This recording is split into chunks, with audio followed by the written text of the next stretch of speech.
This is not a scary fairy tale, nor even a legend. This is what really happened in the French province of Auvergne, in the region of Gevaudan, in the second half of the 18th century. The Beast of Gévaudan is no myth. From 1764 to 1767, the so-called Years of the Beast, a creature kept the entire region in terror. According to various documentary sources of the time, around 240 attacks were confirmed, all describing a monstrous animal resembling a giant wolf. The number of people killed varies from 70 to 124, depending on the sources, if we believe the parish records of the county. This difference can be explained by the fact that among the victims were also those who went missing without a trace. Survivors described the beast as an animal the size of a calf, with a broad chest, a muzzle like that of a greyhound, and large fangs protruding from its jaws. Its fur was yellowish-red with a dark stripe along the back and dark spots on its sides. Some added that it had a long tail and unnaturally large claws. Rumors spread that the beast ignored livestock and hunted only humans.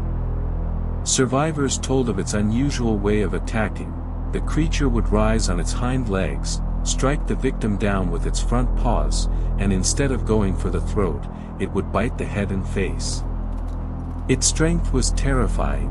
In one case, the beast leapt onto a horse and knocked it over together with the rider. Traps, poisoned bait, and numerous hunts brought no results. Some survivors claimed that the beast understood human speech, and many believed it was a demon or a werewolf.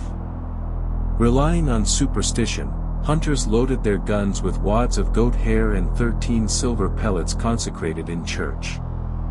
Priests declared that the beast had been sent from hell to punish the sins of the people of Gevaudan. There were rumors that a man had been seen near the beast, a supposed sorcerer who had summoned this spawn of hell. But no proof was ever found. The first attack of the beast dates to June 1, 1764. The creature attacked a shepherd girl, who managed to hide behind her bulls, the only ones who dared to face the monster. She said the dogs only whimpered and did not dare to attack. On June 30th of that year, the first officially recognized victim was 14-year-old Jean Boulette. By that time, about 10 people were already missing and presumed dead. In August, 2 children were killed. Hunters examining the scene claimed the predator was much larger than a normal wolf.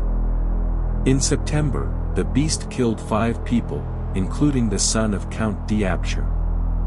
On the evening of September 6, in the village of Esther, the beast attacked a 36-year-old woman right near her house. Neighbors managed to drive it away, but the woman died of her wounds. The people of Gevaudan were paralyzed with fear. Few dared to enter the forest, children were not allowed outside. Those who could, bought guns, the rest carried makeshift spears made from scythes. People traveled between villages only in groups. The governor of Languedoc sent a military unit of 56 soldiers under the command of Captain Duhamel. Hundreds of wolves were killed in the hunts, but the attacks continued. In October, 2 hunters claimed to have encountered the beast and even wounded it twice, but never found the body. On November 25, the creature reappeared, killing a 70-year-old woman gathering firewood. In December, the attacks happened almost daily. On December 27 alone, the beast attacked 4 times, killing 2 people. On January 12 of the following year, the beast attacked 7 children, who managed to scare it away by shouting and throwing stones and sticks. But later that same day, it killed another child almost in the same place. One of the most famous survivors was the peasant woman Marie-Jeanne Vallée, who fought off the beast with a handmade spear. In January alone, 18 people were killed. On April 5, the beast killed 4 children. By autumn, there were already 130 recorded attacks with 55 dead. In January, Rumors about the Gevaudan monster reached King Louis XV, who sent the famous Norman hunter Deneuville to destroy the creature. Deneuville and his son brought with them a pack of trained hounds. They did not stop their search even in bad weather, and on May 1 they finally met the beast and wounded it, but once again, it escaped. Later, the hunts were led by Count d'Apcher himself, whose son had been killed by the creature. On June 19, 1767, during a massive hunt involving around 300 people, Jean Chastel managed to shoot the beast. Upon examination, it measured 1 meter from head to tail. Its head was disproportionately large, with unnaturally heavy jaws and enormous fangs. The front legs were longer than those of normal wolves, and its gray fur was tinged with red. On its sides and back, near the base of the tail, were several black stripes.